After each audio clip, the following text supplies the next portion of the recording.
Çok sayın değerli arkadaşlarım, sayın abonelerim.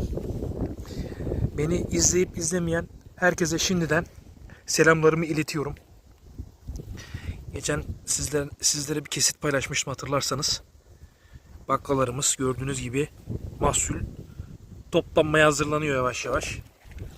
Maşallah diyelim. Üzerinde bayağı var. Gördüğünüz gibi mahsul bol arkadaşlar.